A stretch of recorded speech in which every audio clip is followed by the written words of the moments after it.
Hey kids, welcome back to a special bonus episode of the CFL Outsiders.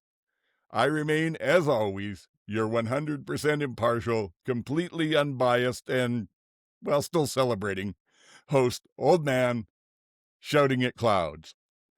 Joining me as usual is MJ.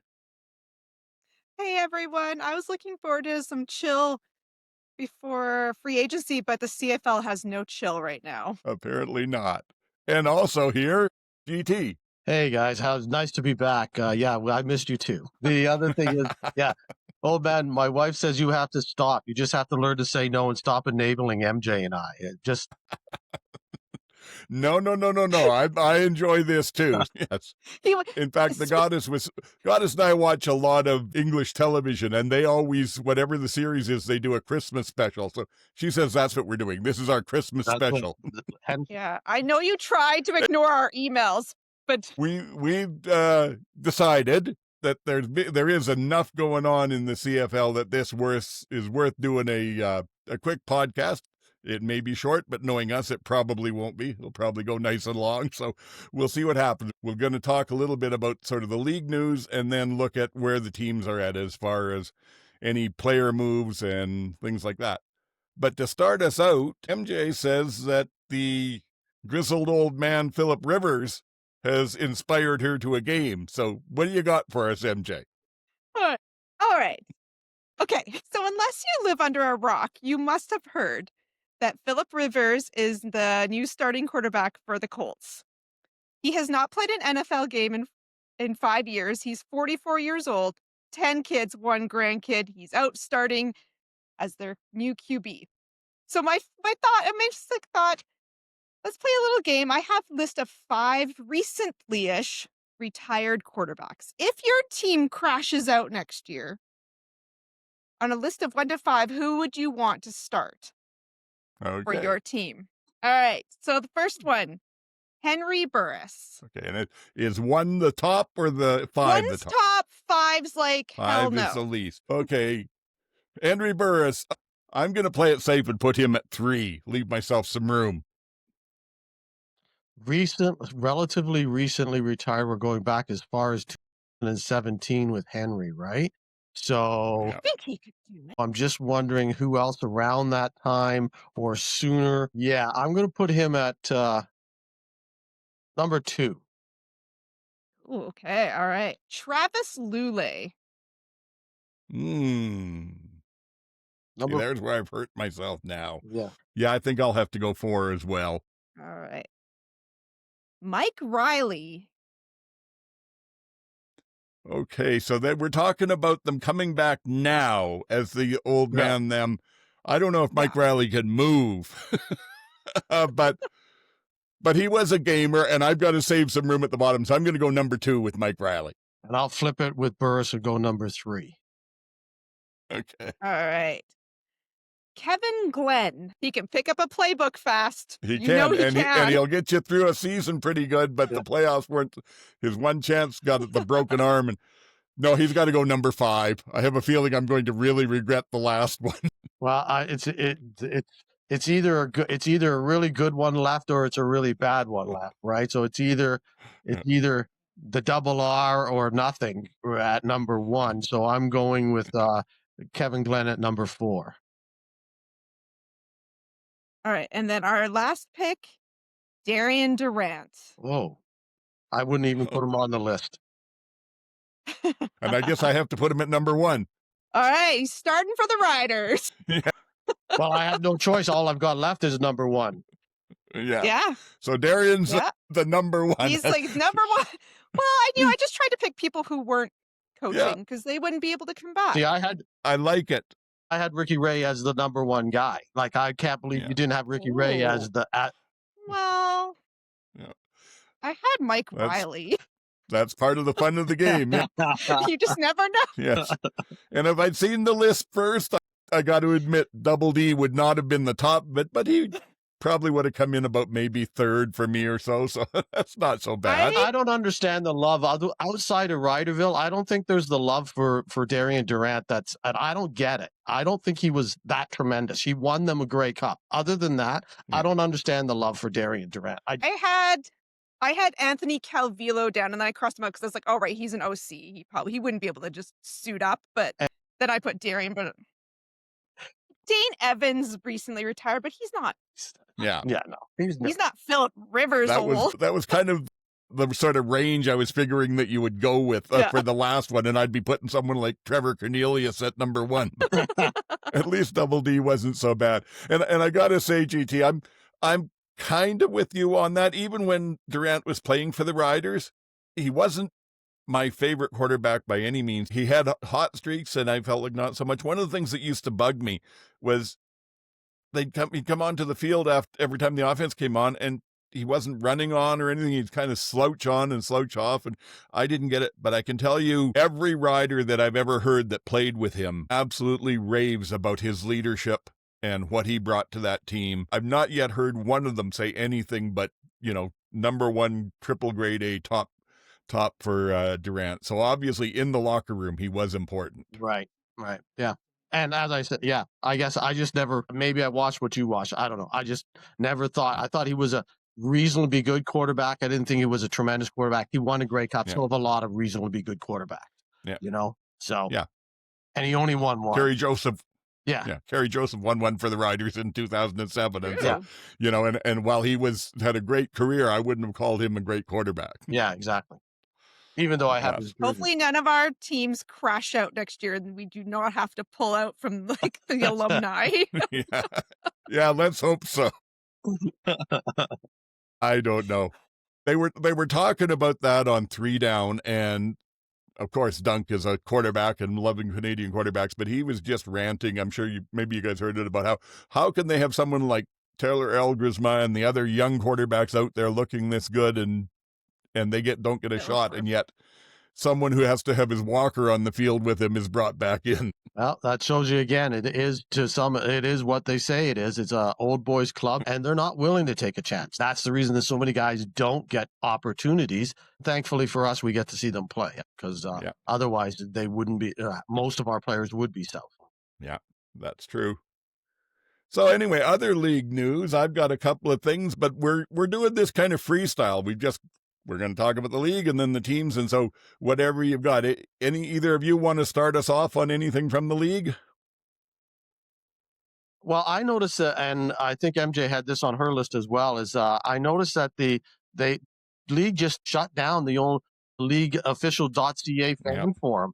And there seemed to be that it was a smaller pool than it used to be, certainly, and the same people on it as always, but most fan forums are that way. I was just surprised that they just kind of did away with it without even mentioning it or anything, and it wasn't announced anywhere until it was gone, and then a couple of people noticed that it was gone and said so, and so I was like, wow. So I went on, because I have it saved, so I went on, and sure enough, it wouldn't reload, and it was so I don't know whether they're revamping it and part of their whole new website, maybe it'll come back. It's another way not to engage, and it's another way that I think the league has kind of blown it, because even if it's a small number, it was a couple of the individual team sites, like the Riders site and the Ticats site, those two in particular, had like hundreds, if not thousands of members, not always posting, but certainly being active on it. So I think it's a big loss. Yeah, someone posted that they were directing people to either go to the CFL Reddit site or to Discord. And that just upsets me, because anyone that's a fan of a quirky little league knows a lot of this is your community that you build. Mm-hmm. And you didn't even give people the chance. How are you supposed to find some guy or person from across the country that you are been friends with on this fan forum for 10 years, and all of a sudden you've never exchanged information? Mm-hmm. You just always see each other on this forum, and then the forum's gone, and now that person's just gone. And that you've lost somebody who you really connected with. And I just think that if you're trying to build community, at least give people like a couple weeks notice. Yeah. So they can work out where they're going. Yeah, that makes sense to me. I have to admit, I wasn't someone who used the fan forum, and it may be that they've said there's going to be a new website coming out next year, and they seemed in a hurry to shut things down. I know stuff like the fantasy and the pick'em. As soon as those games were over, it was gone. You couldn't go back and look at the year or anything. So it seems like maybe that's what's going on. But if you're doing that, I agree with both of you. Say that. And say, we'll be down for 3 months, give people 2 or 3 weeks notice. You can get in touch here and here and here. We're coming back with something much better. Don't just dump things.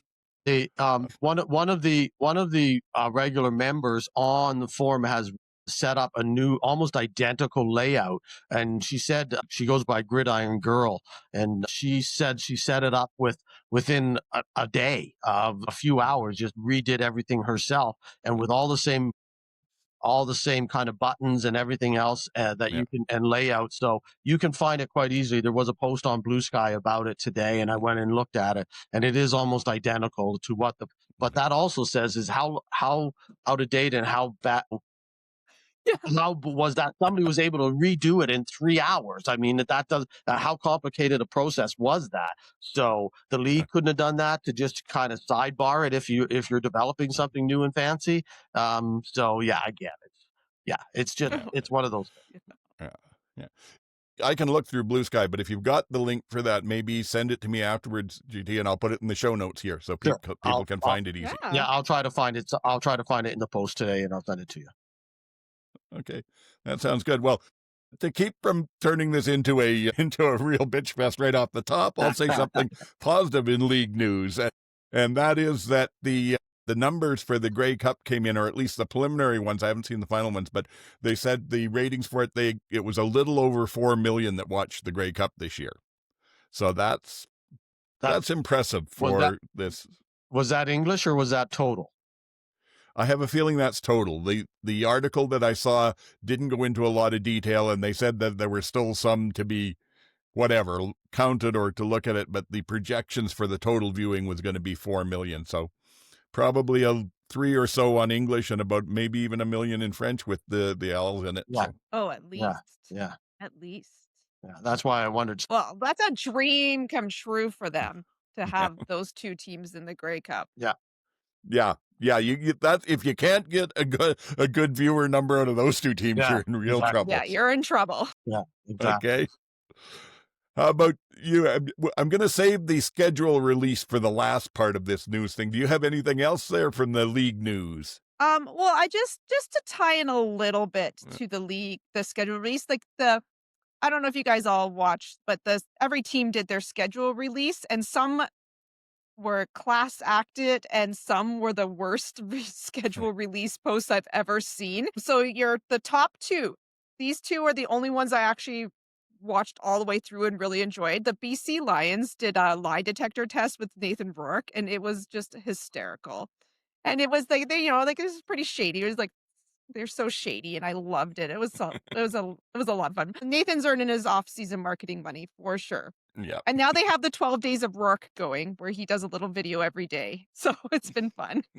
And then the Bombers full on did a video game, which my son and my husband played, and they had a great time playing it, but it was also super shady and really well done. So at the bottom is the Argos, who just posted a photo. Yeah, I heard that. People are making video games. People are making playable video games, and you posted a photo, which I think just sums up how things are going out there in Toronto. And some other people tried, like the Alouettes tried, Red Blacks tried, but nobody's hitting the social media game like the Bombers or the Lions. Yeah. I definitely have to agree with that. It is a wide swath. And when we get to Toronto, we'll probably have lots to talk about around that. Yeah, I saw that. It's actually interesting because when they announced this, the schedule came out, and I posted right away because I saw the Stampeders schedule release video, and I posted Stampeders are the only one to put one out, and then 3 hours later, all of them came out. But I was surprised that there was that big a delay, that they weren't immediately available. And then I went, well, Stampeders are at least first out of the gate, sort of like last season. Yes. I did notice they put theirs out first. Yeah, So. they were there. They were definitely there immediately. Yeah. It wasn't that great, but it was okay. But Yes. Hopefully what the Bombers and the Lions did will up the standard for next year. Well, Because it they seems like, were standard last year too, though. Yeah. but it seems like some of the teams have to be dragged a little kicking and screaming into the new era. Ottawa traditionally has been very good social media wise, so I wonder if that's part of the changeover again. They just kind of got lost in the. I don't know if they moving pieces around in the office, and maybe there just wasn't the person there again. I understand they did something, but again, it just seemed like in the past they've been in that upper echelon and the whole behind the R and everything else that they kind of did first. So they. So I was a little surprised that theirs wasn't more, edgy, for want of a better word. At least 8 of the 9 teams did make the trouble of putting a video together. Yeah. Yes, at least a video. Yeah. Yeah. There's that. The other, I'll toss in another bit of just news. I don't know how much it affects things, but tangentially, along with the league, because it's the people that cover it. I don't know if either of you saw that the 3 Down Nation media conglomerate of the CFL has been bought up by Harvard Broadcasting, who are the flagship. They own CKRM in Regina, the flagship station for the Riders. They've had the Riders radio broadcast rights for longer than I can remember, and that's a long time. I worked for them in, what was it, 87 to 91, and we were doing the Riders games then. So I don't know if it'll change anything. The boys on 3 Down said it won't, but we might see even more green coverage there. Who knows? I have noticed that they have done more. They've been doing interviews with players that they hadn't done as much of, quite as fast and quite as often as they seem to have in the last couple of weeks. Pumped out a couple real quick ones with Keon Hatcher, and today I think they did a Brady one, and they did a third at least that I could think of. I think they did Mike Miller as coach. They did Miller. Yes, they had Mike Miller. Yeah, and they also did what in Ottawa. They did that in that transition as well. So it seems like it is going to make a difference to them, and good for them. I mean, it's a job to them. It's not like we're putzing around like we got like us. Yeah. So good for them. Yeah, they're but putting money on the if table. anyone wants to buy us up, that's fine too. We can go cheap. All right. Anything else before we get to the schedule for league news? No, I think it's been, we're waiting more announcement. Yeah, exactly. Well, the only other, I had one more point, and I was actually quite happy to see this, was that once the playoffs were all over and everything was said and done, there was an interview with Andre Prue, who officiated the game in Edmonton, where Rankin got the ball punched out on in the goal line, and it went into the end zone and kind of laid there around, and Calgary finally ran and jumped on it. And Prue came out and said that he thought the command center had blown that call. He said that should have been a dead ball. Nobody reacted it in time, and basically that they need to do better communication between them. He said the only reason he didn't speak up on it was because he was trusting them to get the right call. Yeah, and then also, though, I will say, because he indicated that he felt that it should have been a touchdown for Edmonton. And he did not say it should have been on the 1 yard line or something. And he said it should have been a touchdown for Edmonton because it was signaled a touchdown. And I completely disagree with that. And a few people have said that since. And they said, you play to the whistle. You don't play to the hands up in the air. It's the same as, a guy goes out of does he hit that pylon? Does his foot go over? They can change that call even though that they've been signaled a touchdown. They can review it and go, no, that's not a touchdown. So that's what they did. There's still a bunch of controversy about it. And, it is what it is. But I still say, too bad. They should have played to the whistle, or they should have went out and touched the ball or whatever. It's their own damn fault. Right. How often do you have a ref, though, being very candid about this in the off season? Yeah. Yes. It's like, no F's, Andre. I love it. Yeah. My little Andre story that we're going to talk about for a second is during the Grey Cup week, the French LCF, I'm not going to say the words in French, but the LCF Instagram, their host and social media woman, she is just fantastic. And he was teaching her how to throw the the flag, and how to throw it, and how to pull it out of your pocket fast. And it was It was pretty fun. I enjoyed it. Yeah. He's Yeah. a good sport. I'm sorry I missed that. Yeah, and frankly, what you said, MJ, is why I'm mentioning this. It's not whether he was right or the replay center was right or whatever. What I want to celebrate here is that a referee was in a position where he felt like he could break ranks and say that. Yeah. And I think that's Yeah. good for the league.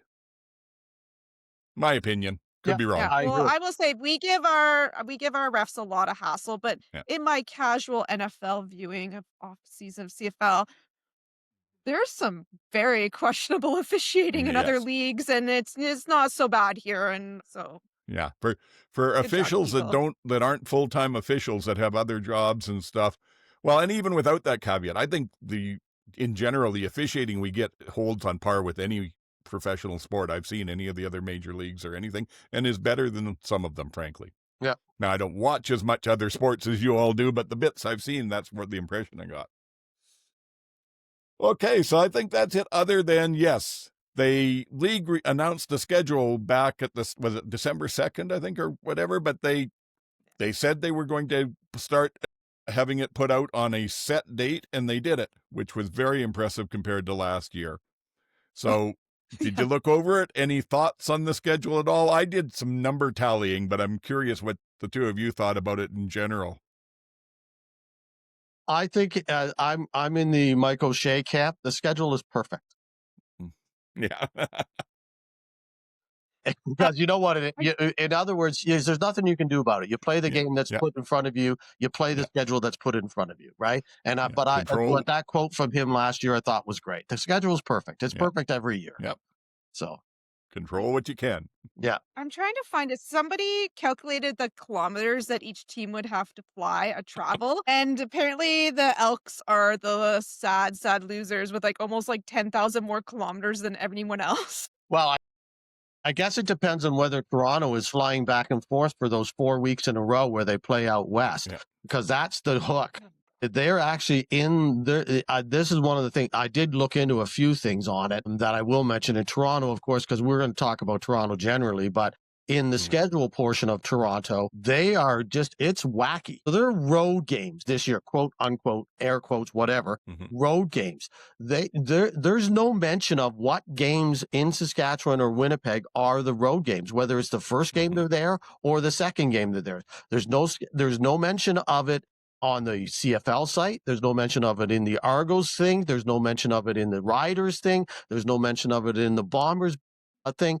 So I don't know. Old man, do you know if, as a Rider fan, were you paying for an extra home game in your season ticket package this year? Or is it open to just anybody that wants to buy them? How does that work in Regina? So their schedule is they're in Saskatchewan, then they're in Calgary, then they're in Winnipeg. 3 weeks in a row. Do they fly back and forth to Toronto each week before heading back and forth to each one of those? Or do they stay out west for 3 solid weeks? Do they get the home field? Do they get the home dressing room in each of those games when they're away? Or do they not? Do they get any of the perks? Like I say, if you're a Winnipeg or Saskatchewan fan, did you get dinged for an extra home game? Did you have to pay for 11 home games this year instead of 10? I mean, there's so many questions that weren't and haven't been answered on this shenanigans yet. There's advantages to being the home team that even if you're on the road, you should get. And if they're not getting those, it's even worse. Because then they come back to Hamilton from Winnipeg. They come back for a game in Hamilton. But again, we don't know if that's a Hamilton home game or a Toronto home game. You get that as part of your season ticket package for the Argos? Yes, we did. Yes, we did. Okay. Yes, we did. And then they go immediately back to BC. Yeah. So it's like, holy mackerel. They Imagine having an ownership group that doesn't care about you. Exactly. Yes. That would be the message.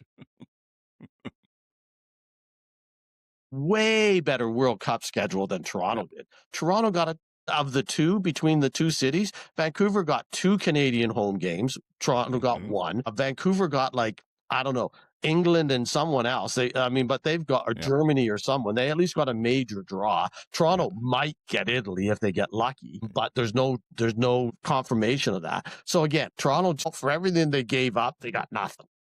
They also got a game in the round of 32, which BC also got, but BC got a round of 16 game as well. Exactly. And Toronto Is didn't. that because BC Place can hold more people? That's what it is. I have no idea what it is. On the Riders season ticket, I can't tell you. Unfortunately, I'm a Riders fan that lives about 2,500 miles away from Regina, so I don't have the season tickets. Yeah, but if there are any Riders fans that pay attention to us, please let us know. Yeah. Or like Bombers, Bombers. Yeah. Or Ticats. Like, what did you get for that? Yes. Yeah, exactly. Hey, at least Toronto didn't ding you for the 2 home games in Winnipeg and Saskatchewan on their season Yeah, right. tickets. Like, here's your like $100 off your WestJet flight. Off you go.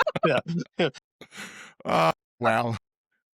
Okay, so BC has a better World Cup schedule. They knocked it out of the park. They're playing in Langford and they're playing 2 games in Kelowna. They're building it out to, I think, what did they say, 18,000 to 20,000 seats Something in around Kelowna. there, They have just like done everything perfectly, and it just makes MLSE look like just nonsense. And I'm quite happy to be going to well, unless I somehow can't get the tickets, but I'm going to at least try to get to both of those games, and it's nice to have that 30 minutes away rather than 3.5 hours away. We're looking at flights and hotels, and because that would be fun to go to Kelowna for this couple games. Well, at least well, if you come out for either of them, let me know. We'll do something, because that's all right. Like I said, that's my backyard. And that's the other thing is they made the 2 teams. They not only did they get the 2 games in Kelowna and figure them out, that they did it back to back, so they don't have to tear it down and set it up or leave it empty for 6 weeks in between. They did it back to back weekends, and they got Calgary and Edmonton, which is like, it's not like just Vancouver fans are going to be there. The half of Alberta will drive because it's so close. So it's they did it right. They just. So kudos to the Lions executive and management team, because they just put in a lot of work, and they obviously worked really did a lot of work with the CFL to make, and probably with the Stamps and the Elks as well. So good job all around. And that's part of the reason why I say if I can get the tickets without any problems, because I think I mean, if you live in Edmonton or Calgary and you can book maybe a day or 2 extra off and go spend late June, early summer in the Okanagan Valley and watch your team play. Yeah. That's a hell of a draw. Absolutely. Yeah. Yes. Yeah. But before we go off of Toronto on this, I will mention too that the other thing with all this, apparently, I don't know for sure, but I've been told that they're, for a good chunk of the World Cup, they're not even going to try and get near Toronto for practice or anything. They're just going to base out of Guelph and work from there. Played out of Guelph. Yeah, so why not play out of Guelph then? The Ticats played there for an entire season. Yeah, and they're playing a preseason game there. Yeah. They're just greedy. It's just greedy. Oh, Nothing to do with the fans. Other stuff with the schedule. Any other kudos or complaints? I'm really just happy that it came out early so people can plan. Like last year was not like silly. So this year, I really appreciate that, especially since things are happening in Kelowna. And so it's just really nice for people to be able to set up their plans ahead of time. Yeah. Well, I noticed a few things as well. And I agree with you that it's nice to be back more than anything, back into the December release of the schedule. Because last year it was like February, but there was a year like just after or just around COVID where it didn't come out until April. It was like it was crazy late. But I looked at a few things, and to me, it's Calgary's got a back-to-back in Toronto, then Hamilton. When Toronto finally gets back to playing at BMO, the first game back is Calgary at Toronto. And then the following week, Calgary's in Hamilton. So I'm thinking that they might stay here for the week, which will be interesting, because then do they practice in Guelph? Do they take advantage of that? Because that would make sense. So, I might get to see my Stampeders at practice again. I haven't been able to do that since they practiced in Kingston years ago. So that would be, that was 2012. But that'll be great. I noticed that week 15, we have the quadruple header, 4 in a row. That's like, that'll be, that's I was thinking we were complaining about watching 3 in one day, and I saw that there's 4. I'm not sure if that's a lot of coffee or a lot of beer or both. I'm not sure what that is. That's going to be interesting. I hope they market that like kind of like how like NHL does Hockey Day in Canada. Yeah. I hope they market it well, because if you're gonna do 4 games, you're gonna have to like bring in some extra people, and commentators are gonna be like, it's gonna be a lot. So I hope they do it a really good job with that one. And then in week 21, there's 2 games that start at exactly the same time. It's overlapping. That's really strange. Don't think I've ever seen that before. So that was, I thought was weird. And I looked it up. So I went back, because if you remember, we talked about in the last broadcast, there was a story out there that they were moving the schedule forward by a week from last year to this year. So I went back and I looked, and last year it was June 5th to November 16th. This year is June 4th to November 15th. So it's almost identical. But you go back to 2016, it was June 23rd to November 20th. And if you go back to the turn of the century, weird to say that, but literally to the year 2000, the regular season didn't start until July the 5th, and it ran to November 26th. So we're a full month later than we were, not that long ago, for the people that are still complaining that we run too late in the fall.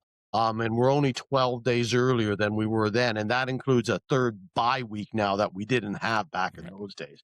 It used to be the season started on Canada Day. Yeah, and that's been, like you said, that's been an ongoing sort of thing. And the extra bye pretty much hammered that in place. Yeah. I haven't talked to either of you about this yet, but I've got to do some soul searching about how much time and energy I have, but I've got an idea that I may be doing something a little bit special around that quadruple Canada or football day in Canada, the 15th there. And if I do, I'll probably drag you. I would definitely be looking to maybe drag you two in it. That's just a teaser for you and the fans, because, like I said, if I do it, it's going to take some prepping. So I got to decide if I'm starting the countdown. I'm starting the count. There we go. Yeah, see, putting it out here also puts some extra pressure on me, so maybe it gets me moving. All right.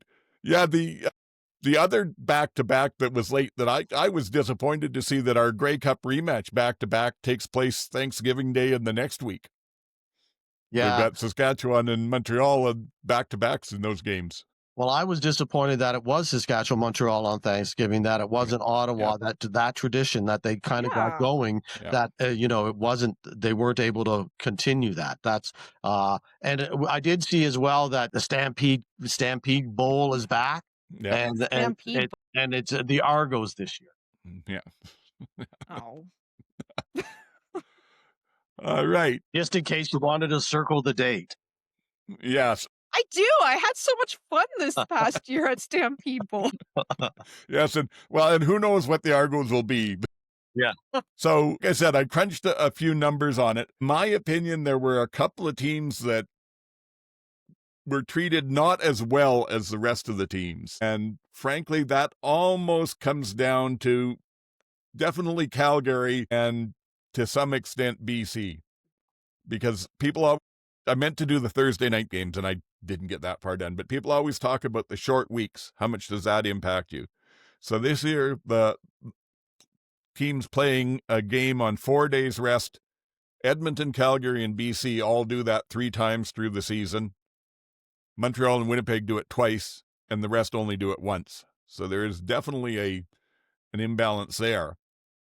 And then go up to the 5-day rest. Winnipeg and Saskatchewan both have 4. Ottawa, BC, and Toronto have 3, and the rest have 2. But it's still, Calgary gets, I think, a total of 5 games on short notice, plus they have a stretch of 17 games with only 1 bye in the middle. They have their first bye early, and then I think it's 2 late ones on it. And Toronto's kind of the same. They have 16 games with only 1 bye in the middle. So it's going to be a little tough for a couple of those teams there. And then there's others that everybody's against us. I tell you, we're getting ripped off. It's like my golf game. I'm setting up all the excuses right now.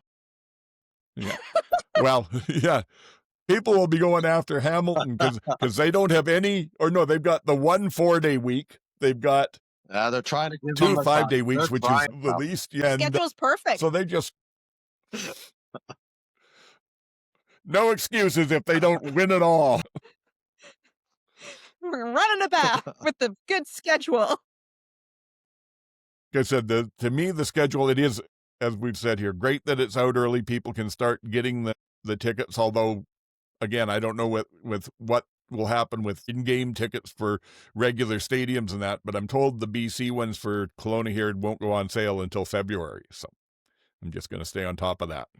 Well, I don't envy anyone having to do a schedule and trying to figure out who else is in that stadium. Like, look at, so the Whitecaps were in the MLS final against Miami, and there was a monster truck show at BC Place. So they had to play their home game. They were the home team. They had to play in Miami as the home team against Miami because there was a monster truck rally event at BC Place. So, scheduling, what a nightmare. Oh, yeah. And especially in the major cities. Yeah. And especially with 9 teams, right? With 10 teams, it's just that much easier to do. You can move things around. But with 9, it's just, you're going to have that, and buys and, bye weeks and everything else thrown in. It's just, it's a mess. It's hard to do. There's no doubt about it. That's why I don't really get generally upset about it. Put that team in Quebec City and we won't have a problem. Yeah. Perfect solution. Put one in Victoria and go 6 teams in one division and 4 in the other. That'd be CFL. The Riders are in the East now. Yeah. Anything else to talk about for the league, or do we start bouncing on to the teams? I think a lot of it just is now team related. Yeah, I think so. Probably. Okay. Yeah. So I figured we'd start in the East this time. And Montreal's been active. I've got a bunch of stuff here, but I'm more than willing to let either of you start off and see if I have anything to fill in. Well, in my household, this has been hot topics of conversation. Top line note, Davis has been extended to 2028. Philpott, until Hatcher signed, got a massive high-grade payday. I was quite shocked, actually, to see that number. And I don't know, personally, don't think it was quite deserved. But it's causing ripples because now Sankey has not been re-signed. And there was rumblings. Danny Machosha, there's rumblings that they might not re-sign Duquois. That's what he's been saying. Non-committal, as they say. And they've re-signed Maltos Diaz through 2027 as well. So a lot of good things in Alouettes land. Philpott is going to cause some salary cap casualties there. And they're going to have to do some jigging around. All right. So I don't think it's got anything to do with Philpott's numbers. I think the numbers are where the salary cap, I think one of the things that a lot of people, some other folks are talking about, and I think is most important, is there's a bunch of money left over from last year because the salary cap went up $400,000+ last year, and most teams didn't spend it. So now they're spending it. They're signing these guys to these contracts and paying them that out in like large upfront money that goes against that $400,000 this year. So in fact, that money for Philpott isn't necessarily going into next year's salary cap. I don't think the number is going to impact like Sankey at all. Sankey's 31, and they re-signed Canton Arcou. And Canton Arcou's the guy that they want, not Sankey. That's got nothing to do with Philpott's money. That's just moving on from older players. And Sankey, I saw him this year be cheap shot and be guy that looked like he was playing cheap to keep his job. Is he the one that was like extra shoving that guy? Yep. Yeah. So I think he would just played. I think they're just moving on from players. If you look at who they signed Philpott, they signed Canton Arcou, they signed Lestage, they signed Hogan Sagan, they signed, as you said, they extended to 2028 for Davis Alexander. So they're locking up their core and they're locking up the young guys, and they're moving on is what they're doing. They're transitioning in the right way, the smart way. And I don't think there's anything about I don't think that Philpott contract is a massive overpay at all. I think one of the things and you talked about Hatcher, that's obviously also in the BC thing, but he signed for $315,000 to $320,000 a year. That's the biggest money we've seen yet. And I just think we're going to have to get used to people getting paid finally. And it's about damn time that it's not just quarterbacks. And I think we should just be celebrating it and saying the league's in better shape. And I don't think it's going to be too long before, honestly, if it goes the way it's looking like it's going, in a couple of years, I think we could be seeing the first $1 million quarterbacks. I think the next Davis Alexander, the next, what's his name in BC, Rourke in BC, those guys could be making $1 million a year on their next contracts. I really do. Because they're the stars and they're the youngers and they're going to be they're going to be in their late 20s to early 30s and they're going to get paid. Now we need the bottom to rise so that we can get over these criticisms that we've had for years and years and years that, they make $50,000 a year. Well, nobody makes $50,000 a year anymore in the league, even the base rookies, except for maybe the globals. And I think they make 60 or 65. But even the base rookie, I think now is $80,000. And most of the guys are making 100 plus. So if we can get it to the point where they're making 150 to 200, or 100 to 125 is the base, and most guys are making 150 to 200. Again, the perception of the league gets that much better, and people start paying attention more. So I think these salaries are nothing but good news. I honestly do, and I'm happy that they're getting paid. And I think Montreal's doing all the right stuff. I guess the one that surprised me the most was Dequoy, because if anyone is Alouettes, it's him. Yeah. So I'm surprised at that. Yeah, but he's going to be 32. He's coming off an injury season, and they've got two great 22 and 23-year-old safeties waiting in the wings.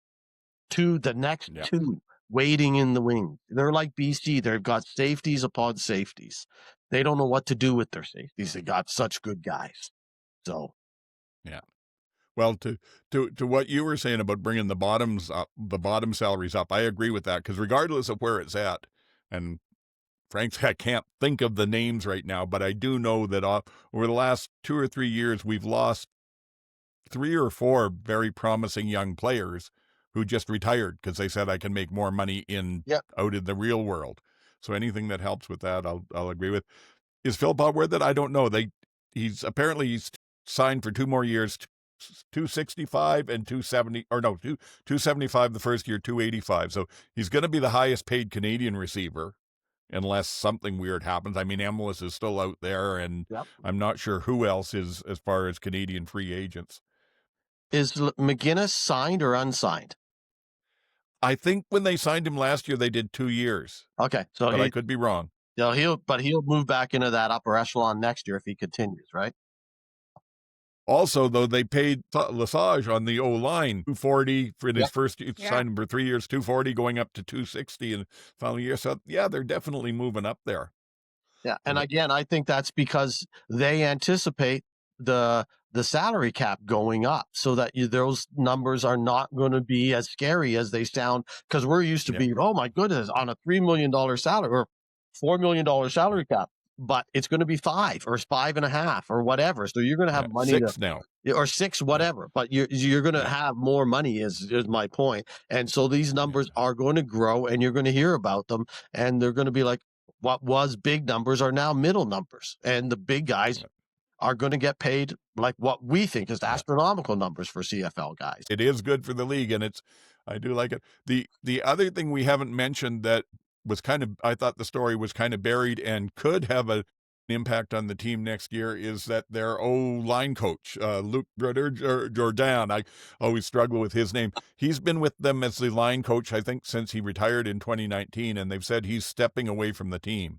No explanation given, but the O-line play there in Montreal has been a linchpin of their organization. So hopefully it doesn't suffer from that. Hopefully they get someone in that keeps that up. Yeah, and they may lose a guy off of the defensive staff to go be the DC in Toronto, apparently, right? Yes, but I think he was like a positional coach, was he not? He wasn't the OC, or DC, I should say, but he was, Swift, right? Is it Swift? Yeah.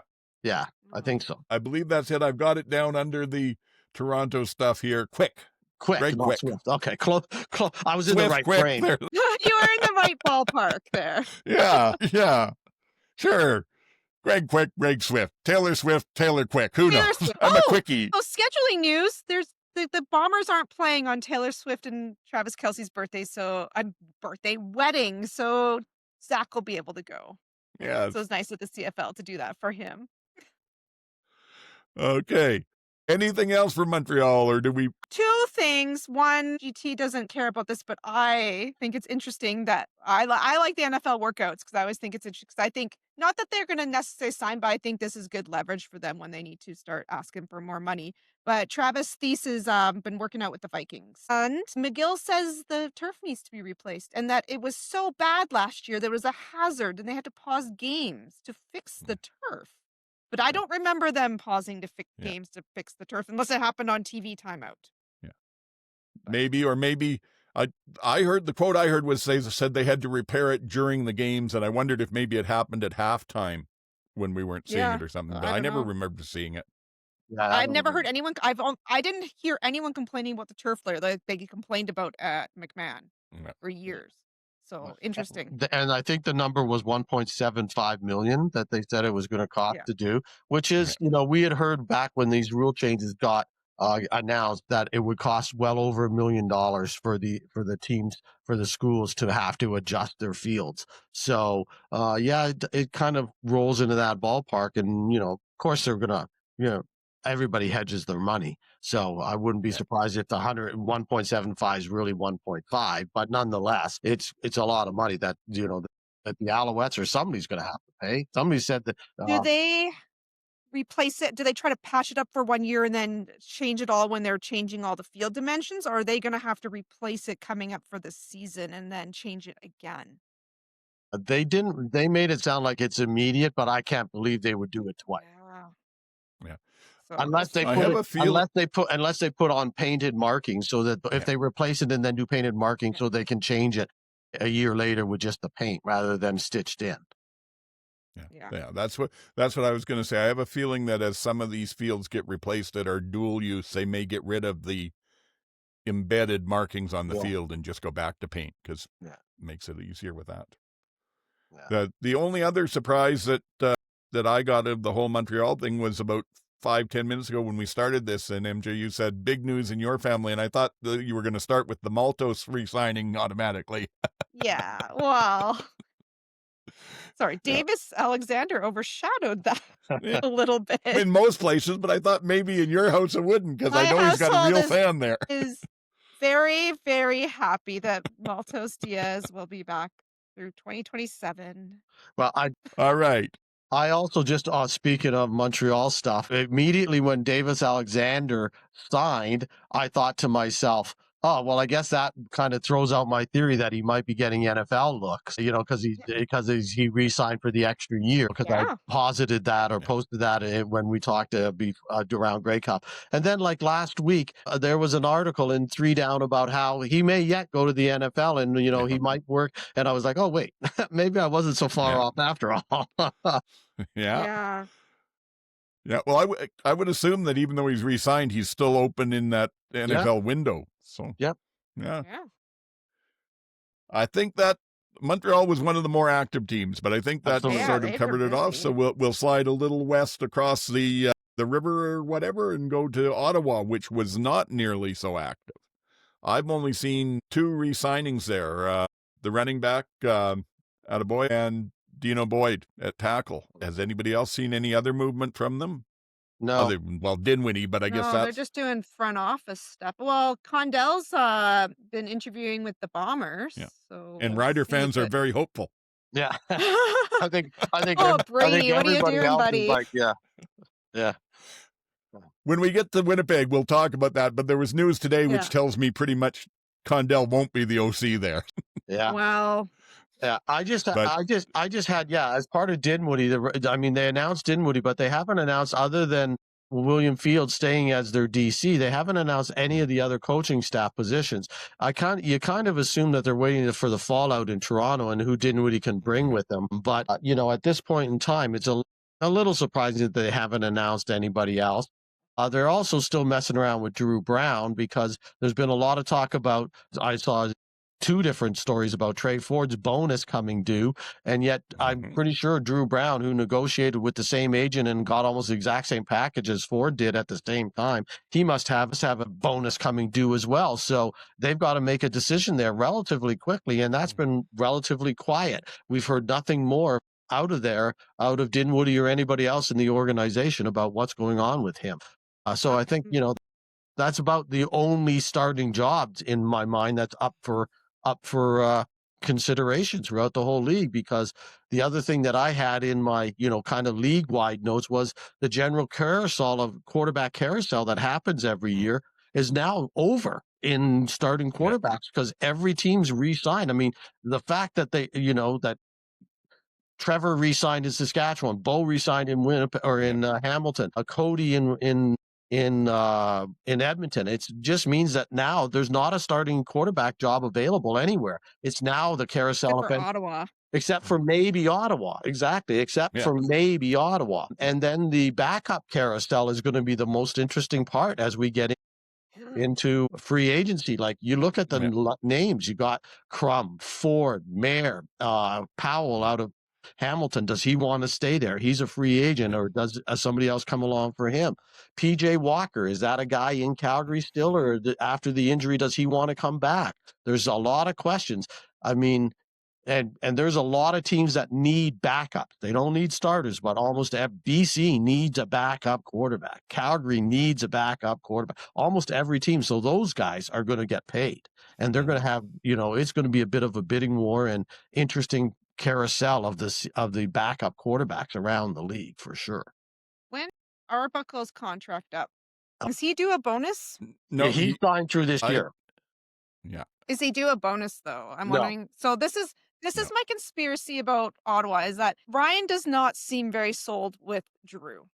And I'm wondering if Toronto tries to cut Arbuckle loose and Ryan scoops him up, or does Toronto just stick it to Ryan and sit Nick for a year? Like So, I don't GT know. just said, teams are hurting for backup quarterbacks, and Arbuckle was a good one this year. Now, again, the question is how much of that was Miller and how much of that was Dinwiddie.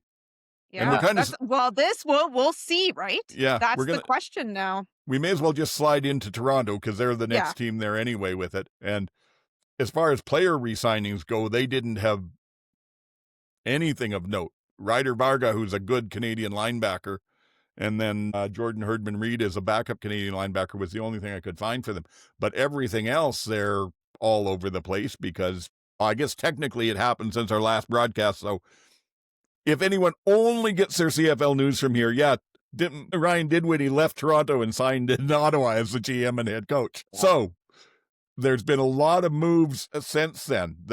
Toronto tried to get just about anybody that they thought that they wanted and were turned down either by the people getting interviewed or even turned down for interviews. Mace turned them down, O'Shea turned them down, Steinhauer turned them down, and then they started talking about people like Kent Austin and even Chris Jones, who hasn't showed up. And in the end, they promoted their quarterbacks coach, Mike Miller, who's had some OC experience in the NFL, not a lot.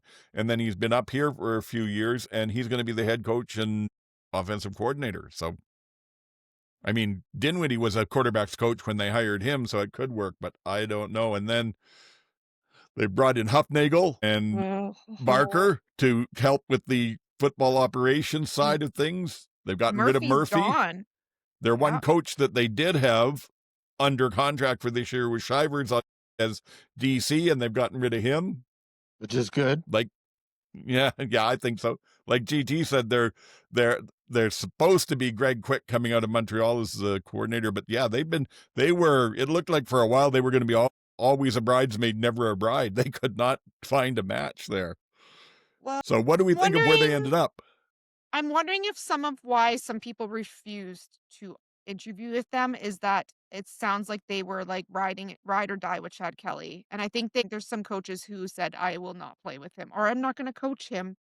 I don't want the mess of that. I'm actually quite shocked that Huffnagel left Calgary and went to Toronto. I thought I was seeing things when I saw that news break. And I'm not. Apparently, he's going to stay in Calgary and just like work remotely. But what a surprise! Who knows what the news out of Toronto will be next?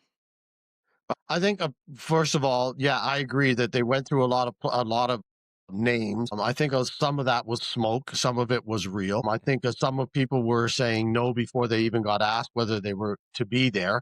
I don't know that they actually interviewed Steinauer. I think he just said no. No. You know, Yeah. I don't think they. Him and Mace both did. Yeah, exactly. I don't even know if they even reached out to Mesa, apparently, and it seems that might have been done behind without the team's knowledge. I get the indication that was Murphy, and that's part of the reason he's not there anymore. They finally said enough with him and his backdoor dealings. As good as a scout as he is, because the guy has found talent over the years. You cannot deny the talent he's brought into the league over the years. He is also not a people person and is more backroom dealings kind of guy. So I wonder if they finally said enough in the organization. And I don't think Mike Miller's a bad choice. I think he's going to do just fine.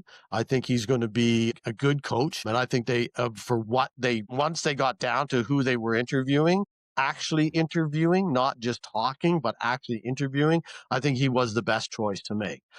I think that they've made a mistake. Well, I don't think they made a mistake in getting rid of Shivers. I was never a fan. I thought he was not very good in any of his last roles, and I think all the teams that he led showed that when he was in their DC.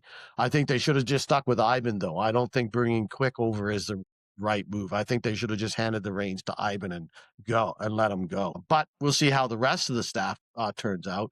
For Hufnagel and Barker, I think Barker's a great move because he is another guy that's brought tons of talent to the league over the years, like him or dislike him. He has brought players to the league, and I think he can still do that. I posted quickly when it happened that this Huff thing reminds me of Norm Kimball going to the Alouettes back in the 80s, from Edmonton to the Alouettes. And that, old man, you may remember that.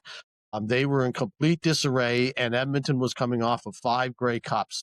And it was Norm Kimball was supposed to go there and save the team and straighten it all out and get them back on the straight and narrow and show some of that Edmonton right way to run a franchise, et cetera, et cetera, et cetera. A year later, he walked away and the team folded. So that's sort of what Huff reminded me of.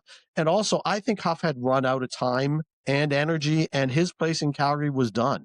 His place as a legacy guy was there, but his place as a football guy was done. And ownership had decided that it was time to move on, and they wanted him out of the picture, and it was Jay's team. And I think that and Jay has said, I'm the president now, John. Sorry, I'm the president, and this is the way we're going to do things. And I also think Huff is a bit of an old school guy. And I think part of the Stampeders, all those bad marks that they got last year in the PA thing, those are a lot left over from Huff. Those were not necessarily Dickinson. That was partly left over from Huff. And so I don't know necessarily that him going to Toronto is the greatest thing. I'm not sold on that move. I think it's like, and especially if he's staying in Calgary, it's a part-time gig. I don't think that's a great move necessarily for them. He might give some more expertise in management, but I don't think he's going to give much more than that to them. Well, for whatever it's worth, to me, the whole Toronto thing looks like a cluster, you know what.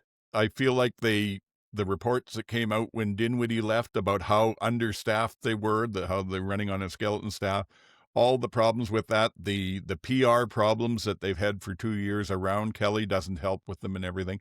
And it felt like their only way they were going to get a coach was to take someone either from within who was willing to stay or get somebody who was desperate to get back into coaching. It didn't seem like a good scenario. And it feels to me kind of like the same thing with the GM role or the football operations role. You know, there's no new blood. It's old guys that have been around forever. And, you know, I can't criticize someone for being old. I am too, but you want to get, it doesn't feel to me like any sort of a positive, solid restart for fans to get excited about. It feels to me like, well, we're going to keep it going for a while, or we're going to keep it going till the rules change or something. It just, I've never been impressed with MLSC, and they did not up my opinion of them at all with this. Yeah, no, I don't. Anything else? I don't disagree with anything you said there. I think you're absolutely right. So Yeah, it's unfortunate because Toronto as a flagship team that could do wonders for this league, but they just could never seem to get there. Now, mind you, given Toronto's history, looking at how they're going into this season, my early prediction is they'll go 9-9 and win the Grey Cup. But you know, They always do. yeah. I do. You did say that they hadn't really made any signings. I did want to bring up one key signing that they've made, and that was bringing back Ralph Hawley from the NFL. I mean, I missed that. Yeah, that's a huge signing because if you think back, one of the biggest problems they had all year last year was the defensive line, and he's going to fix a lot of those problems in a hurry. So that's a huge re-signing. Okay, thank you. NFL workout news for them. They have 3 guys working out, but I think the biggest one name for them is Luka is working out with the Colts and the Bengals. Yes, mind you, the Colts seem to be working out anybody who's ever played in the CFL this offseason. So for sure, I mean, if Philip Rivers is playing, yeah. Well, there's anything. There's 3. It seems like the Colts always work out CFL guys, the Saints always work out CFL guys, and the 2 New York teams always work out CFL guys. Those are the teams that you can count on getting a workout with. Yeah. Yeah. And sometimes signing. Yeah. Enough with the mess in Toronto. Moving us on to Hamilton and the ongoing GM search is the big news there. This is interesting because why doesn't anyone want a GM in Hamilton? I'm wondering. I think they just like Toronto's a bit of a mess. I think I'm not a Scott Mitchell fan. And I'm not a huge Orlando Steinhauer fan, and those guys are running the show. And I'm just but if they bring Sutherland back, then what are we even doing here? What are we even doing here? The big news I mean, you can Bo signing for 2 more years kind of puts the other stuff in the background a bit. I'm not sure why they signed him for 2 years. But he says he's going to treat it as a year-to-year contract, so we shall see. But Bo put out a promo video of himself signing, and in it, in the beginning, was the 3 Down Nation guys voiceover talking about how he was washed up and he should just go and join the TSN panel. Bo would have enjoyed doing that. Oh, it was the best. It was the best. And then it shows him starting to play better, and they're like, I was wrong. Bo's having a great season. Also a little feather in the Ticats cap. I don't know if you guys know who this is, but ProStats they're on Instagram. I'm not sure if they do have a website, but they run numbers all year long for players in the CFL, and they do like rankings every week of the players and their stats. And their number 1 player of the year, based on statistics, was Castatonis. So he was the ProStats player of the year based on the stats. So that's nice for Stavros and Bo, and hopefully they find a GM. I mean, it's hard to fill Ted's shoes. I think Ted was going to have such a vision for the team, and I feel sorry for anyone who kind of has to step into that, and there might be in the shadows for a bit. Yeah, again, it's like as you said, MJ, it's low key, but they're kind of as like a mini mess of Toronto for sure. That they need a GM, and they thought they had it figured out, and unfortunately not the case. But yeah, they're not going to find it easy, and it's those 2 guys, and even Milanovic to some extent, because he's a bit of a control freak too, and he's going to be battling and fighting whoever comes in there. Because he wants it to be his team, and he feels like he does. Now he's got his team. So it's going to be hard for them to find the right person that is able to step in, calm the waters, then maneuver around and make the changes that are required, because there are some changes that need to be required there. I don't know how many great next in line. There's the guy in Carousel, I guess his name is in Saskatchewan. That's the next guy, because McManus is re-signed in Winnipeg. So there doesn't seem to be the next, GM in waiting, so to speak, at this point in time. Apparently, Danny wanted to live in Florida, and that's why that didn't work out. They wanted him to be up in Hamilton. Right. Yes, and I've seen that. Yeah, that Kyle Carson has apparently I don't know if it was an offer or just for an interview, but apparently he's declined as well. So looks like he's staying in Saskatchewan. But yeah, and that would explain why Hamilton hasn't signed a lot of players. Other than Bo, the only two I could find with names that I even remembered were Taylor Ternowski and Johnny Augustine. Right. Oh, and Jamal Peters. Oh, did he? I missed that one. Yeah, that's a 2-year one. So Okay. that was a big splash. Yeah. Well, I think you're safe doing that one regardless of who the GM is coming in. Exactly. That was But a pretty you can sure see bet. they're waiting to let somebody make the decisions. Yeah, they have 6 players working out in the NFL right now, and the big names I don't think it's any surprise that Verisek has garnered some interest in Isaiah Wooden. Those are the 2 big names that are working out, Yeah. and of no surprise, the Saints and the Browns and the Broncos and then the Jets and Texans. Yes. So who are the other players? Because I hadn't heard. So the non-big names. Oh, okay. So TSN has a free agency tracker, and they did not put it by team, but I will just try to quickly. So they're I know Quinton Wooden Barrow. was getting tryouts from or workouts from. It seemed like if there's 32 teams in the NFL, I feel like 38 have announced tryouts for Wooden. Yeah. So Barrow's trying out with the Vikings. Constantino, their punter, is trying out with the Browns and the Saints. I'm worried that he might because Braxton Hill's trying out with the Browns, the Broncos, and the Buccaneers. Talbert is trying out with the Broncos, and Verisek and Wooden. So they have the most out of anyone. So yeah, and so realistically, who do you think's leaving? I think their punter could leave. Maybe Jake Julian was down in the NFL, and in fact, Jake Julian's trying out again. So, if someone's desperate, Verisek might be a stopgap for the rest of the year. I think if any of them go, it'll be Talbert. He played damn good, and he could. He's not as known a name as the others. He hasn't quite gotten the publicity, but that would be I would say he's got the best shot out of that list, and that would hurt them because they didn't have the best defense last year. They were middle of the road, but he was definitely one of the highlights of it. Dear new GM, we need a better defense. Yes. I don't know. I mean, 2 years ago, they had a not bad backfield, but they couldn't get linebackers to save their lives. Mm-hmm. And their line was, this year they got the linebackers straightened out and the line played not bad and the backfield went away. Just can never quite piece it together.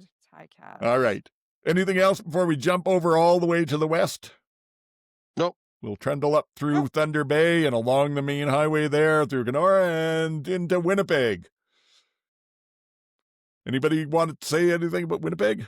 Well, they re-signed Brady yesterday to, again, 3 years. 3 years, Yes. big dollars, and it took away my Brady to Ottawa in free agency note. Yes. Because that was my note. Not everything's about money because Brady and his partner, I don't know if you saw this, Brady and his partner have a new show on CBC about their dog rescue. Oh, okay. So I think part of staying in Winnipeg is because he's doing this TV show. I had him listed to go out to BC, and I was wrong on that too. But that was also the news today that tells me they don't have Tommy Condell in their OC list anymore. I don't know. I'm thinking Brady would not go near a team with him as Elks OC. did that to Ford last year. Who knows? Yeah, I know, but Brady's smart enough that he had a chance to sign where he wanted, and I'm pretty sure he's confident they're going to have an OC that will utilize him. I'm sure he had down in writing that Tommy Condell was not allowed to work before he would sign. Yeah. You'd have to think, right? Because he has to see what happened in Ottawa and what happened in Hamilton. Yeah. I've heard in the background that they really wanted Miller before Toronto made him the head coach. Yeah. And so that's kind of scuttled what their plans are for the moment. And again, this is much older news, but since we last got together and talked, things looked a little bit, no one knew what was going to happen because they didn't have their coach and GM under contract either. And now they've re-signed both of them, O'Shea and Walters, for 3 years. Yeah, so which is they're also obviously going to stick around for the rebuild. Yeah, which is also very surprising because those guys have been on year-by-year contracts for the last quite a few years. That has to be the most surprising thing that's happened is that O'Shea signed a 3-year deal. Exactly. Yeah, I agree. Yeah. Maybe. I don't know. I still think Dinwiddie suddenly not being in Toronto anymore was more surprising than the 3-year deal. That's just me. But Yeah, but like you Winnipeg, said, McManus has Winnipeg's been stayed. quiet otherwise. They Yeah. signed a quarterback. They signed a guy from the UFL that was the all-star quarterback out of the UFL, I guess, last year. And they Yeah. signed him, so we'll see if he pans out in any way, shape, or form. But at least they're looks like they're going to have some sort of competition for replacement. Because I doubt Strever's not going to be back before Labor Day if he's back at all, and he's talking about not coming back at all at this point. So yeah, I wouldn't be surprised by that. No, me neither. And yeah, when they started talking about this fella, I can't even remember the name, out of the UFL, and apparently he's had some NFL experience in that. The first thing that popped into my head was PJ Walker. And I thought, well, hopefully not a repeat of that scenario. But they did also re-sign Pokey Wilson, so he won't be trying out the NFL again, which is good. Yep. And then the rest was, well, they had Cam Lawson on the D-line and Retta Cramdy from the backfield. But those were Cramdy's the a only big other one. signings I could see. Yeah. And I wonder, Winnipeg's so busy. did they Sorry, go say, there was any news about how much Cramdy got paid? Because he's a guy that should have got paid. Yeah, he should have, but I didn't see any reporting on it. It's hard to find their salaries. I feel like they don't like to tell us. Yeah, I'm sure that 3 Down will come out with a list towards or maybe after free agency, because they generally do that. But yeah, the salaries have never been announced officially. I don't know how 3 Down gets them, but that's their job, like you said. That's how they make their living, so they're good at it. I feel like Winnipeg's so busy, like keeping track of which GMs and which coaches are getting interviewed and requested to interview, and they're like making video games. They haven't had time to do anything else. Except for sign Brady. Yes. Yeah, Kyle Walters is renowned as both a fantastic GM and a tremendous coder for video games. Yeah. All hands on deck. All right. So I think that, like I said, covers them. Saskatchewan also, other than... Sorry. Trey Vavel's working out with the Jets, Saints, okay. Browns, Vikings, and Broncos. Yes, he was another one. Obviously, returners are... Considering that they don't actually allow you to return the ball in the NFL, the returners sure seem to be in demand. Yes. Okay, now I am going on to Saskatchewan, who's also been relatively quiet, other than that Trevor is back for another year. And the other concern was losing Kyle Carson out of the scouting, because he has been with a couple of teams now. I think he was with Calgary back in their heyday and that, and his reputation is definitely knows his talent and knows what he's doing. But there's that, and it looks to me like my guessing is they're going to be looking for a different backup quarterback next year, because they re-signed Trevor and they re-signed Tommy Stevens, but they've been awfully quiet on the mayor. They need a succession plan for Trevor. And it's not Tommy Condell.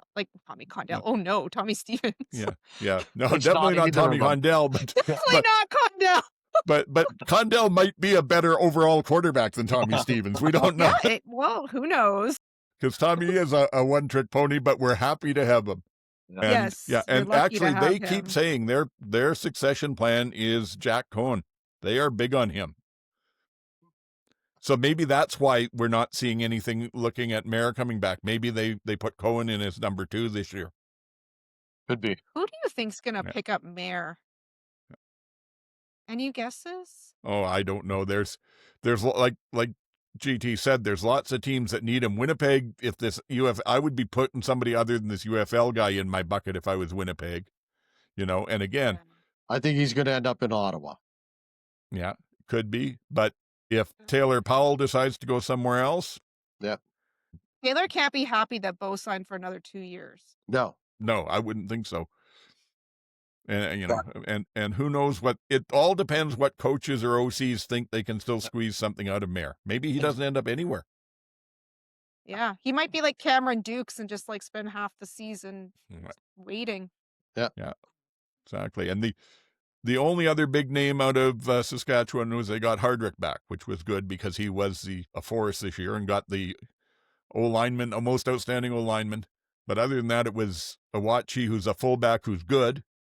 But unless you're in the weeds like we are, most people don't recognize him, and Dalkey on the defense, which was a little surprising because kind of got the impression that that Mace wasn't happy with him when he first came over there, but he's worked his way back into being a solid special teamer and playing positionally, situationally on the defense, and they seem happy with him again.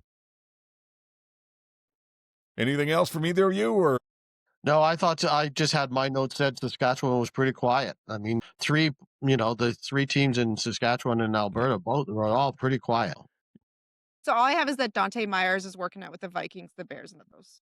Yeah, and that could be a bit of an impact. But to me, the biggest question with the Riders is going to be, where do they sit with their Canadian receivers when this is all over? Because if they can afford to keep them all, they will be looking awfully good. But, you got Emilus in there, who most people are saying could easily be a number one receiver, might be the best Canadian receiver in the league. It's debatable, but you've also got Schaefer Baker, who's didn't come back from injury as good as he used to be, but still contributes on there. You got Tommy Neal that came over this year. You got a Joe who came back and can contribute when he wants to. Duncan Busby is still good. And then they've got Deshaun Mims, who was drafted a couple of years ago and is just sort of working his way in now. And I can't remember the name of the player from last year so they've got a cornucopia of Canadian receivers, and most of them are in free agency. So it'll be interesting to see who stays and who goes. I don't know if I wouldn't say this is my prediction, but if I had my choice, I think I would probably let Schaefer Baker go, and my priority would be, of course, Emilus and Neal. I've always been impressed with Neal, even when he played in Toronto, and he has certainly become a clutch player for the Riders. So absolutely. Yeah. Absolutely. Yeah, I think Schaefer Baker will end up in Edmonton, but we'll see. Now that's quite possible. No. They're looking for receivers, and and him and Cody have a relationship. Yeah, that's true. That's true. That's when true. It goes back to there. His first breakout year was with Cody. Yeah, good point. All right. Okay, and speaking of Cody, then let's jump over to Edmonton because he's re-signed. Absolutely. So, like you said, GT kind of spoiled this. Didn't give us a spoiler alert when he started off saying, "Oh, and he's resigned. He's resigned." Yeah, the Elks are gonna run it back with Cody for another year. They liked enough. I think they saw just enough. But I mean, this is when I'm like, always like, Cody doesn't get the respect he deserves. He's a top quarterback. He's won great. And now I'm like, oh, the Elks re-signed Cody for another year. I'm like, no, I don't know. I guess okay, but. Ford's due his bonus February 1st. So, and Cody's resigned. They're gonna $100,000. They're gonna have to figure that out. Ford, the day Cody's resigning, and they're flashing it all over. Ford was in Disneyland posting Instagram stories of his kid at Disneyland, and then the Elks are like, Cody's back. Also, nothing really else is happening. They signed Vincent Blanchard for another year. So they guess they liked. This is like, I feel like the Elks, they're like, we liked you enough to try you again. So I don't want to say Blanchard's an elite kicker in this league by any stretch, but they've seen enough that, considering how the kicking's been in that team the last few years, it's just good enough for like status quo. So we're going to keep you. And I feel like that kind of is the vibe from Cody as well. Cody needs some receivers though. As mentioned, they have no receivers really of any, like, if we want to talk star quality in the CFL, if you want to talk star power for receivers, there's not, I can't think of one on Edmonton that is a star receiver for Cody to throw to. They have a bunch of people that would be a good number 2 or 3 receiver.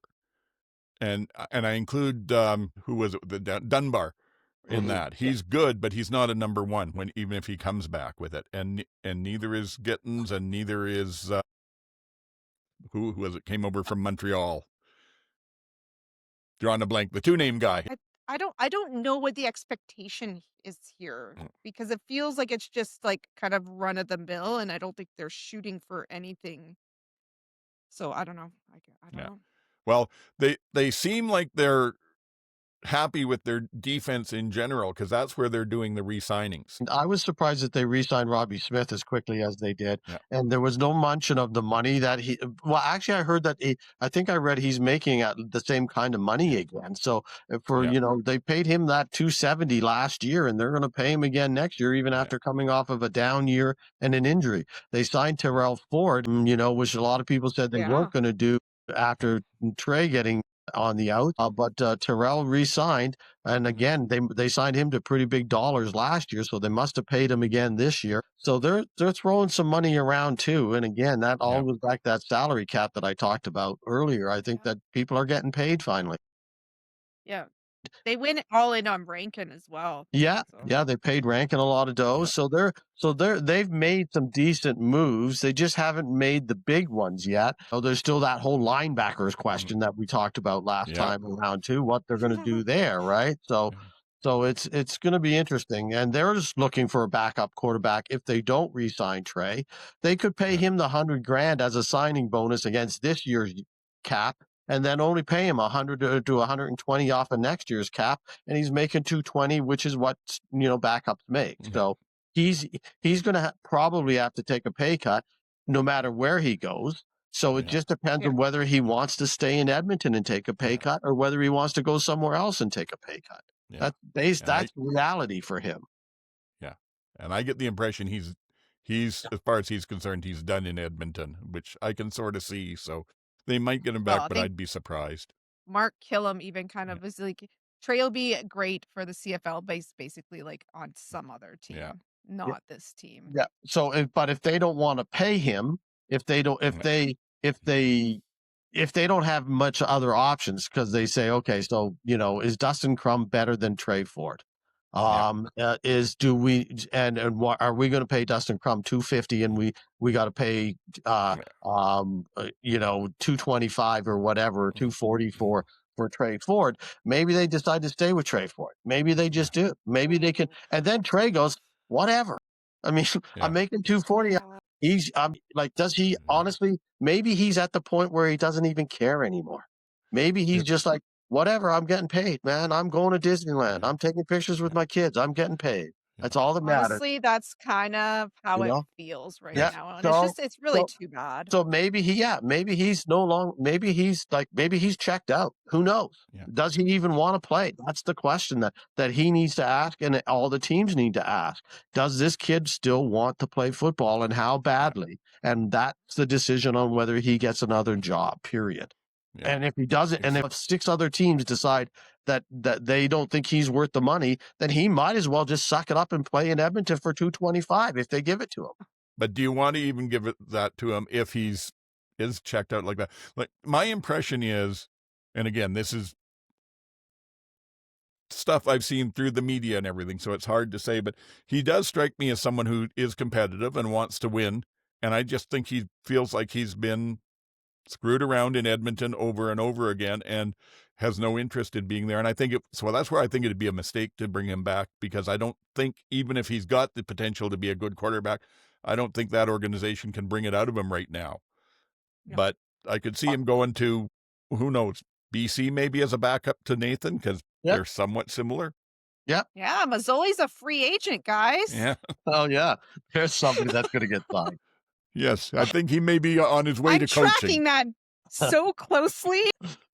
Yeah. Well, that's a whole nother, like I said, that's a whole nother podcast as we get closer to free agency. But I do think the backup quarterback position is going to be very interesting throughout the year. It's like starting QBs was last year. Yeah, you're right. This year is going to be how many backups get shuffled around. Yeah. Yeah.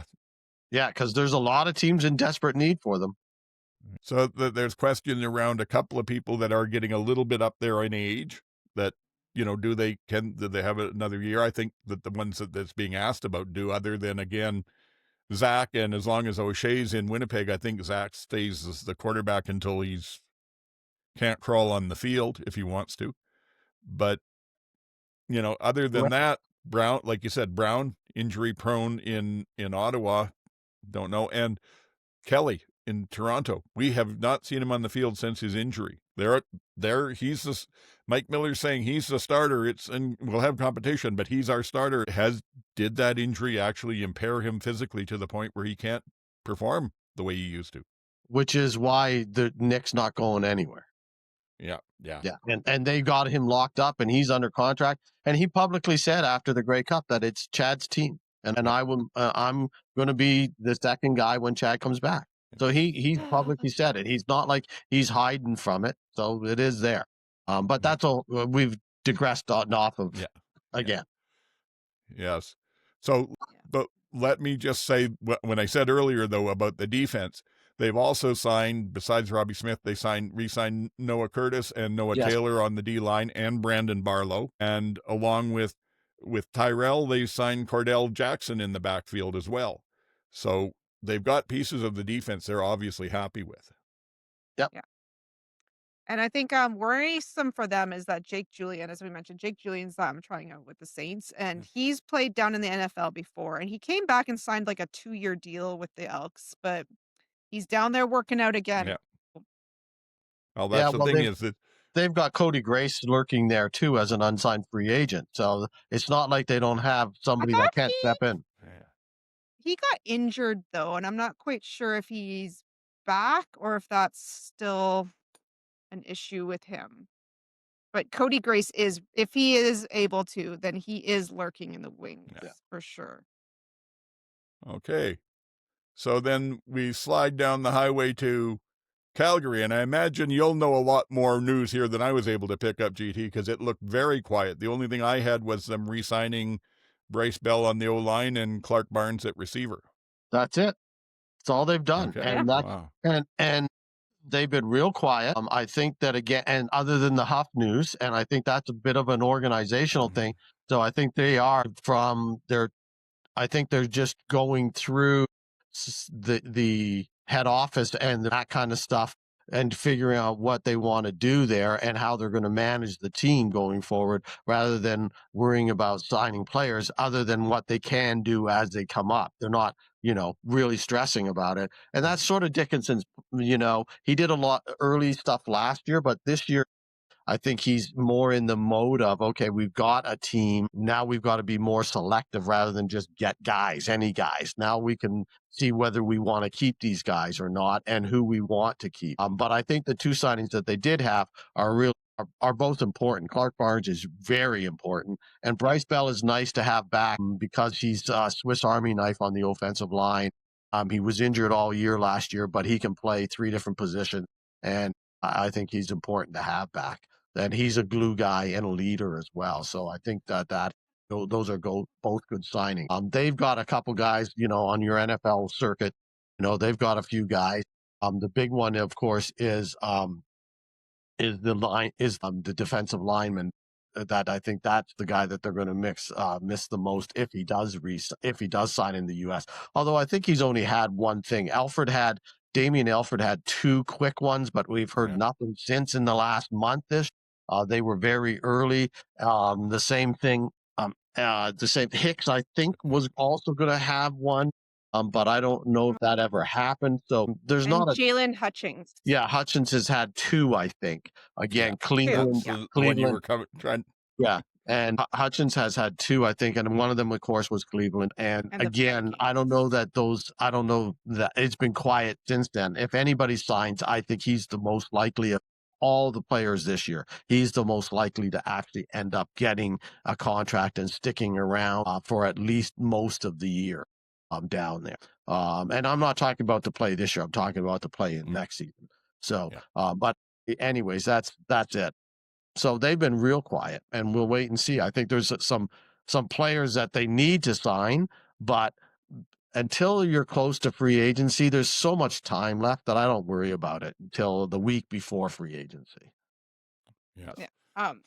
My kid was like horrified that Alfred was out doing NFL workouts, just devastated. And then he's like, "Oh, they re-signed Barnes, but that's Alfred's position." So I'm like, "Well, I know things happen, so we'll see how things shake out in Stampeder land." Yes. They need 5 of them. There'll still be room for Alfred there. Yeah, it's hard. It's hard. Yeah.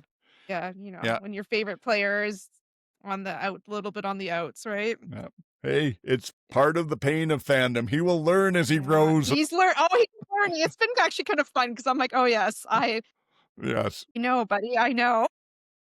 Yes. I don't know that I've recovered yet from Weston Dresser playing in a Blue Bomber uniform. Yeah, we all have those heartbreaks. Yes, we do. But personally, I think Calgary's in a pretty good place this year because they did come together and played well. They had some off games, but overall they played really well. And it was a team that seemed like it had good chemistry to it. But again, other than, Hutchings and probably VA on the offense and the running back, they didn't really have anybody who's like going to be a sought after free agent.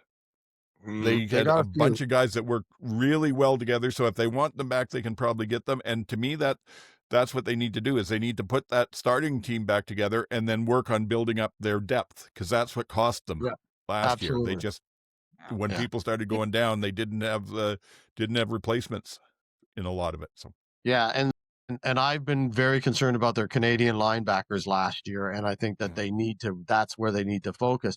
And the guy that I wanted was Terrell Richards out of Montreal as a free agent, and he re-signed in Montreal today, so that takes him off the list for me. Yeah, I really think that I talked about it over the season. The Canadian linebackers definitely need something. Yeah. Oh well, Adam Bighill is a free agent. yeah. They could re-sign him. Yes, he's a good locker room guy. Yeah, that's what we've all been told that. Yes. All right, then. So we'll move on to the last one we've got for today here, which is BC. And not a lot of action there. You guys mentioned they made Keon Hatcher the highest paid non-quarterback. So they have now the highest paid quarterback and the highest paid non-quarterback. And even with the extra salary money, where is that going to leave them in the cap? But other than that, they have Josh Haggerty, who's one of those multiple safeties you mentioned, and Riley Pickett, who they converted from defense to fullback last year. And I haven't seen any other signings. So have I missed No, stuff? they've been quiet as well. When I looked at their free agent list as I glanced through each teams, they don't have. You talked about Calgary not having a bunch of guys that everybody's hot to trot to try to steal from them. BC's the same. There's nobody on that list that you go, oh yeah, he's leaving. I mean, Hatcher was the guy. So that was they've signed him up, and I think that they can go. I think free agency this year is going to be really, really like not a big deal, not as big a deal as it's been in the past, because I think a lot of these guys are getting paid now, and the biggest names are already off the board. The quarterbacks, the receivers, the DBs, a lot of them are off the board. It's not going to be a lot of guys left. It's going to be middle of the road guys and filler. Yeah, I also think some people are waiting to see what things shake down with coaches and other teams and who's signing with. There's just some of that too. For me, the biggest drama for the BC Lions right now is not anything to do with team dynamics or team free agency. What is happening in BC right now is that the MLS has told the Whitecaps that they can no longer. We talked about this briefly, but they told them that they are no longer able to play at BC Place and that they need a new stadium. So now the Whitecaps and there's been interest from other Why is cities to that? try and move the Whitecaps. Why is that? Because they keep getting overbooked. And I think it's too big. Yeah, that would But make some sense. for sure, the issue with them, they also had to play one of their playoff games, not the final. They played that away, but they also had to play another playoff game away from home because of a double booking. So now they want an outdoor stadium with grass and the whole MLS shebang. And so they're looking at they have an MOU with the city now for Hastings Park. BC Place is owned by the province. So now there's talks about what the BC Lions are going to do because it's hard for them to fill that stadium as well. And do they want to move up to Hastings Park and partner with the Whitecaps and MLS? Both are their own dilemma. I will just say that Hastings is not as transit friendly as going to BC Place, but BC Place, if it's not full, is kind of sad. It's kind of like being at Commonwealth. So there's some sports rejigging and drama that's going to happen the next couple of years in BC, and whether the Lions decide to stick it out at BC Place or whether they decide to move up to Hastings Park, we'll see. Okay. I hadn't heard any of that, so that could be interesting. Yeah, I had heard that I had heard that they had an MOU with the city, but I thought it was more of that whole, oh, we're so excited. We think that this is now and I was like, why? Yeah. Like, I didn't know the background and why they needed to move when the province has spent, again, hundreds of millions of dollars to refinish and give them BC Place. And I'm surprised that the league can say that. They could say, you need a new stadium, or no, you need a better schedule. Yeah. You can, you need to you need to hold dates more in case. Like, that's what happens here in Toronto. Why the Argos can never play at home in October is because there might be a playoff game in MLS. So that's why the Argos could be in first place and you're not going to see them for 5 weeks in a row from the end of September through to the middle of the November Eastern final, because there might be a game that the MLS needs it for if TFC makes the playoff and their shenanigans of however they set up their schedule. I mean, and they could say that in BC too. And I guess maybe that's just an issue with the province. Yeah, right? They should but why would you go out and spend all money on another couple $100 million on a stadium for a soccer team? That's just dumb. Sorry. Yeah. But MLS likes to throw things like this is sidebar. It's not CFL, but MLS, it is for the Argos stuff. MLS has decided to change their entire schedule. So now it's just going to be over the winter. So teams like Montreal, Toronto, who have outdoor stadiums, they're like, what's going on? And I mean, if you want to talk soccer too, there's also some drama going on with the Bombers, and their FC Valor just folded. And there's actually, I should have talked about this with the Bombers. I forgot, but there's been some very damning allegations and how the Winnipeg Blue Bombers treated their soccer team and what happened there. So soccer is a little dramatic in Canada right now. Yeah. Well, plus, whether it's soccer or football, I'm not sure I'd want to be sitting at a game in BC when one of them atmospheric rivers comes through, because having the roof is awfully fortunate in those conditions. Yeah, so if they move out, they're going to have to play over the winter, and it's going to be, rain. Yeah.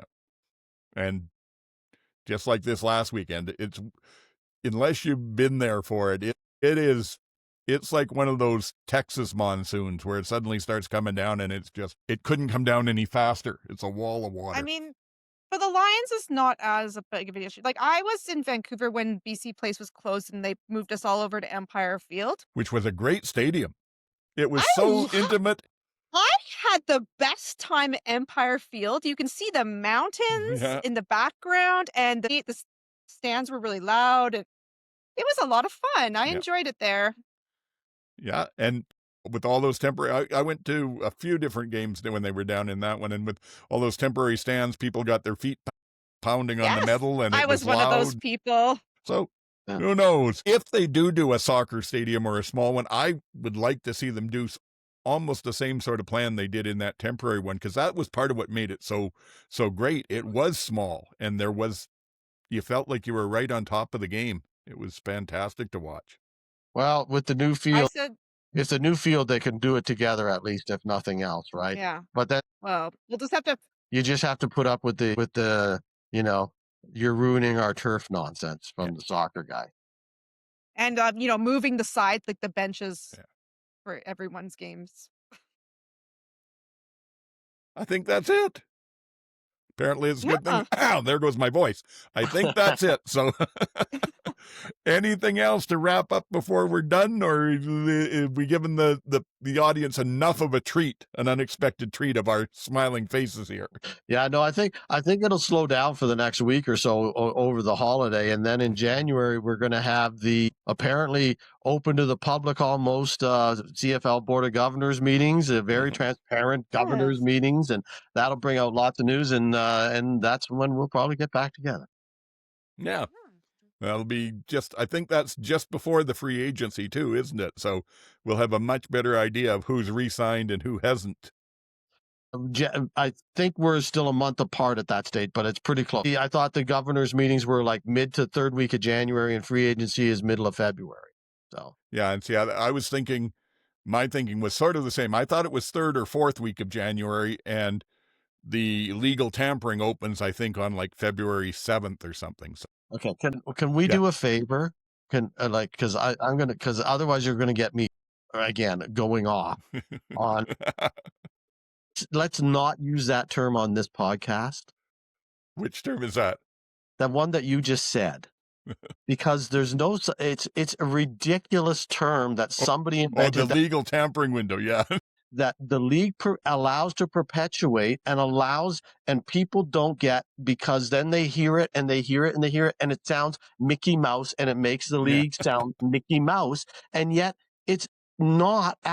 It's an inaccurate statement. It's an open window that every league has. And yet somehow this league has been saddled with a disproportionate amount of bad publicity around a situation that every league has.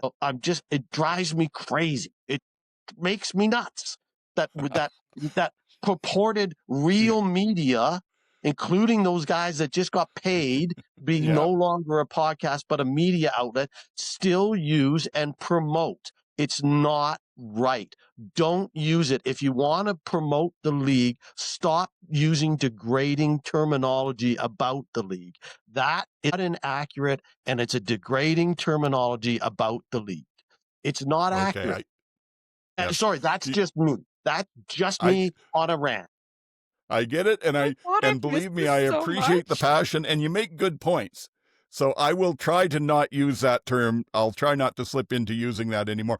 Am I okay to call it the Ed Hervey negotiating window? It's a negotiating window. That's what it is. It's negotiating. It's a negotiation window. It's what it is. Yep. The NBA has it. Nobody talks about the NBA the same way. They literally, you can do it for 2 weeks from July and you can't announce any contracts until 2 weeks later. The NHL does it. They just don't talk about it. I mean, it's just, again, another one of those things that I don't know why we allow our league to be talked about in that way, and why reputable newscasters continue to do it. I just don't get it. Yeah, like I said, it is a very good point. And I think that the issue may be that there's too many of us around that remember how we got to this in the first place, because it didn't used to be. All right. Point well taken. You can give me a virtual slap if I use the term again. Anything else now for our closing? We were having such a good talk. Yes, we were. But that's part of the fun, is you never know what's going to trigger. Okay, then. Yeah, so the negotiation window opens at the first week of February. You are correct. Yes, yeah. So somewhere in around there, we'll probably come back and do another show for you folks. I don't think there'll be anything before that, but we'll have to see. We weren't planning to do this one, and then the CFL. I like seeing this much CFL news in the off season. I got to say. That's why I wanted to talk, because it seemed like we have more news in December than we've had in December of any other year. Yeah. Yeah, and it was hitting me, and I was seeing it, but I've been wrapped up with a few other things. So it seemed to me like, I'd see, there's a spat here, and then I wouldn't look at anything for 2 or 3 days, and then there's another spat. And then once you emailed and said, we should do this, there's a lot going on, and I went back and started tracking it. I thought, holy crap, yeah, there is. Anyway, any other closing thoughts, GT, or your social media? No, my only other thoughts is Merry Christmas, and happy holidays to any other holidays that you enjoy, and that enjoy the season, and take care. Say hello to your families, give them all hugs, and we will talk again in the new year. And in the meantime, if you do want to see the occasional post, there might be one on Blue Sky at GT Barnum. Yeah, I actually had someone on Blue Sky come at me and say, love the stuff that you're putting out here. Now that we're in the off season, can you tell us a bunch more stories from like the 50s and 60s and that? And I thought, sorry, wrong guy. My memory's not that good. But if you would like to, because you're the man from that, go ahead. There's at least one account on Blue Sky that would love to see it. How about you, MJ? Anything to close with? Yeah, just quickly, it is my kid's birthday tomorrow, so happy birthday to him. Happy birthday too. Wish him from us. Yeah. And so between that and the holidays, it's been busy. But happy holidays and Merry Christmas to everyone. And CFL, please be chill so I can finish watching Heated Rivalry and not have to deal with you. Okay, something else You I've never can- heard of. So Oh wow! no, wait, not don't one get of her them. started. Please tell me. It's consuming my every waking thought right now. So if you enjoy Heated Rivalry, find me, or CFL talk. You can find me on Blue Sky at Sports and Plants. Okay. That sounds good. And we'll disappear here again, like I've been saying, for another month. But in the meantime, I'm still going on Blue Sky at Oldman-SAC. There is still some stuff going up on Twitter and on Instagram and Blue Sky at the CFL Outsiders. And I'm still doing a bit of stuff on Reddit if you want to check it out there. But other than that, I think we've covered everything we've got. I'm imagining that if you got this one, you probably subscribed because nobody would have been expecting this. You probably got a notification. But if you are brand new, if you are one of the lucky people who just discovered us out of the blue, please subscribe and you'll get notified when we're going again through the rest of the off season, and then we hit it hard next year. And I think that's about it. I'll echo what GT said.